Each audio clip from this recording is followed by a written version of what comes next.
자, 아베와 관련된 다양한 이야기들, 다큐멘터리들이 최근에 그 어느 때보다 많이 쏟아지고 있습니다. 다시 한번 좀 간단하게 정리를 해보도록 할 텐데, 결국에는 침략 근성이 피해 남아있다. 대대로 그런 집안이었다. 이런 이야기가 나오고 있는 것 같습니다. 고조부가 이제 오시마 요시마사, 경복궁 기습 점령 주도했고, 94년에 고종을 겁박한 장본인입니다. 그리고 기시노부스케가 이제 많이 알려진 A급 전범이고, 근데 나름대로 또 아베의 친가 쪽, 아버지와 증조 쪽은 나름의 평화주의이고 좀 깨어있는 인물이었다라는 이야기가 있습니다만, 이 기시노부스케 쪽, 외조 쪽은 조금 소위 말하는 이제 정한론, 정한파에 해당하는 한국을 발판으로 동북아시아에서 무력 패권을 이루고 싶어 했던 그런 집안의 인물들입니다. 아베간, 아베 신타로, 이렇게 가계도를 잠깐 봤고, 잠시 후에 이제 야마구치현에 대한 얘기를 하겠습니다만, 일단 이 외조부 쪽에 어떤 길을 받았다. 계속해서 이제 존경하는 인물에 포함이 돼 있던 사람들이 외조부 쪽이에요. 예. 근데 이제 기시노부스케의 동생이 사토 전 총리였거든요. 예. 근데 이제 사토 전 총리는 사실 14대 심수관 그 후예를 찾아서는 사실 우리 그 가족들도 그 도레인의 후예다 이런 쪽의 얘기를 심수관 씨 그 후예 후손과 같은 입장이다 이런 얘기를 했다는 얘기가 있는 거 보면 이제 우리 민족의 피도 섞여 있다 이런 얘기도 일부 보도도 있거든요. 그러니까 사실 이거는 핏줄의 문제라기보다 본인이 원래 사실 사람의 사고라는 건 존재에 구속된다 그러긴 하지만 이제 이 아베와 같은 사람들은 여러 피를 받았으니까 이 핏줄 중에 본인이 이제 선택을 한 거죠. 본인이 정치적인 선택을 했고, 사실 아베는 재집권을 하면서는 기본적으로 평화헌법을 개정하겠다라는 생각을 갖고 있었던 것 같아요. 그리고 우리가 앞으로도 살펴보겠지만 그 평화헌법을 개정하겠다는 게 본인의 정치의 목적이 아닌가 싶고요. 그리고 지금 경제가 활성화돼 있으니까 아베노믹스가 좋은 상태니까 이게 현실로 이루어질 가능성이 큰 거고, 아베의 조상들은 이런 사람도 있고 저런 사람들도 있으니까 우리가 이런 부분을 분석할 필요도 있지만, 지금 사실 의석수 중에 이제 개헌을 하려면 4석이 부족한 거잖아요. 근데 무소속이 9석이고 또 국민민주당이 24석을 갖고 있는데 그 사람들이 지금 개헌에 대해서 호의적으로 변했거든요. 그러면 사실상 개헌에 대해서 구체적인 그 축조 작업에 들어갔을 수도 있어요. 그러니까 우리가 이런 부분에 더 신경을 써야 되지 않을까 싶습니다. 말씀하신 대로 이제 가족력이기보다는 탄탄한 정치적 배경을 갖고 있는 지역, 야마구치현의 배경을 갖고 있다. 이곳 출신들의 인물들을 간단하게 좀 정리를 해보겠습니다. 과거 이제 에도 시대 지명은 조슈번이었다고 알려져 있고, 당시부터 일본에서는 4, 5위 군사적으로나 경제적으로나 아주 탄탄한 지역입니다. 우리나라 침략의 원흉이죠. 이토 히로부미. 아시는 대로 이제 러시아 방문 중에 안중근 의사의 총격에 사망을 했었는데, 하급 신분의 인물이었습니다. 그런데 입양이 되고 스승을 만나고 유학을 거치고 이런 과정을 거치면서 큰 생각을 가졌는데, 그 큰 생각이 결국에는 잘못된 군사 독재 그리고 군사 군국주의의 어떤 시발점이 됐었죠. 초대 조선 통감을 지냈고, 야마가타 아리모토, 가스라다로, 데라우치 마사타케, 오른쪽에 보는 이제 지냈던 직책들이고, 여기서부터 이제 아는 인물들이 좀 보이실 겁니다. 기시노부스케는 앞에서 이제 잠깐 살펴봤었는데, 심지어는 별명이 쇼와의 요괴입니다.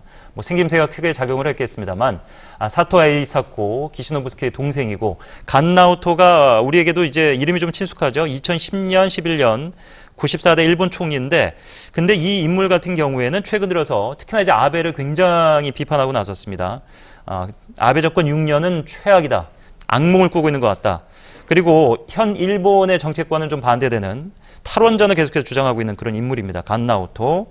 그리고 오늘 살펴보고 있는 아베 신조. 두 번에 중간에 잠깐 실권을 했습니다만 두 번째 이제 총리직을 수행하고 있고, 몇 년을 더 할지 좀 깝깝한 상황이네요. 그러니까 저 지역 야마구치현이라는 데가 요시다 쇼인이라는 정보경의 대동아 공영권 구상을 한 그 군국주의자의 고향이고요. 거기에서 그 요시다 쇼인의 제자들이 많이 나오는데, 그 대표적인 인물들을 보면은 이토 히로부미 아까 말씀해 주신, 그리고 명성황후 시해 사건의 배우인 이노우에 가오루, 이런 아주 그 극우적인 군국주의적인 사람들이 있어요. 예. 그래서 뭐 그 야마구치현이 뭐 거기에 지도자들이 그런 사람이면 그쪽에 있는 사람들은 당연히 제가 볼 때는 좀 보수적일 수밖에 없어요. 우리나라도 이제 정치를 보다 보면 거기에 그 지도자들이 어떤 사람이냐에 따라 거기 성향이 조금씩 그쪽으로 가는 그게 있거든요. 예. 그래서 그 지금 보면은 그 조부 그 고조부도 지금 보면은 이 요시다 쇼인한테 정한론을 배운 분이거든요. 배운 사람이거든요. 그래서 아베 같은 경우는 제가 볼 때는 그 가족들의 여러 정치 명문가인데 여러 사람 중에서도 제가 볼 때는 그 고조부의 생각을 좀 많이 좀 따라가는 지금 입장이 아닌가 이런 생각이 들고 예. 그리고 그것이 그 과거의 어떤 그 영화를 되찾아오는 하나의 그 큰 목표로 자기가 이렇게 그 그리는 거 아닌가 저는 이런 생각이 좀 들었습니다. 예. 자, 뭐 가족, 뭐 고향 배경, 뭐 이런 얘기까지 살펴봤는데 아베 곁에 있는 그 실무진들은 뭐 최근 들어서 이름들을 많이 보셨을 겁니다. 결국에는 아베 지시에 따라서 실행에 옮기고 있는 그런 인물들인데 그 뒤에는 또 이런 단체도 있습니다. 종교단체 일본을 지키는 모임, 그리고 보수문화단체 일본을 지키는 국민회의, 이렇게 합해서 일본회의라는 것이 결성이 되고, CNN의 보도를 이용해봐도 아베 내각을 좌지우지하는 뒷배경이다. 스가 요시히데 관방장관, 세코이로 시게 경제산업성, 이마야 다카야 정무비서관, 이번 경제보복의 실무진들이죠. 방침들을 뭐 하나하나 실행하고 있고, 아베의 의견을 고스란히 대변인 쪽으로 언론을 통해서 내놓고 있는 그런 인물들입니다. 뭐 그림자 조직이다. 아베를 사실상 두 번째 총리 자리에 올린 조직이다. 뭐 이런 얘기들이 있군요. 예.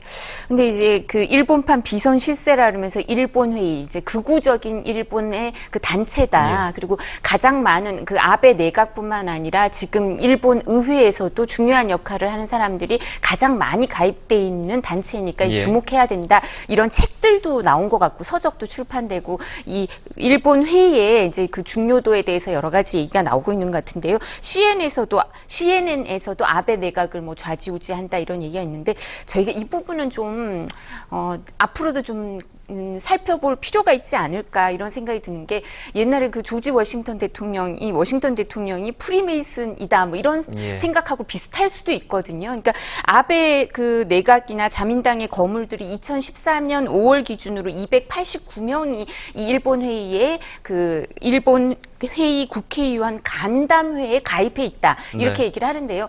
국회의원들이 가입해 있는 단체는 참 많거든요, 항상. 그리고 그 중에서 자기가 아주 열성적으로 활동하는 것도 있지만 그냥 주변의 권유를 받아서 그냥 이름만 올려놓는 데도 많아요. 그러니까 이게 일본 회의가 그런 조직인지 실질적인 영향력이 있는 조직인지 아닌지는 앞으로도 좀 살펴봐야 될 것 같고요. 예. 실제로 일본 국회의원들을 만나서 당신한테 영향을 주는 조직 그리고 연대감을 갖고 있는 조직이 뭐냐 이렇게 얘기를 하면 마쓰시다 정경순 얘기를 많이 하거든요. 요즘 일본 국회의원들은 마쓰시다 정경순 소속 국회의원들이 많아요. 예. 그리고 그러니까 이제 외국에서 유학한 경험을 갖고 있는 국회의원들도 많고 하기 때문에 사실 이 부분은 그냥 평화헌법 자체를 개정하고 싶은 생각은 갖고 있더라도 그 사람들이 요시다 쇼인이 주장하는 것처럼 대동아 공영을 해가지고 한반도 정한론하고 필리핀까지 가자 뭐 이런 생각을 가졌는지는 저희가 알 수가 없는 거예요. 그래서 이런 부분은 저희가 너무 지나칠 필요도 없고 냉정하게 좀 지켜볼 필요가 있을 것 같습니다. 예.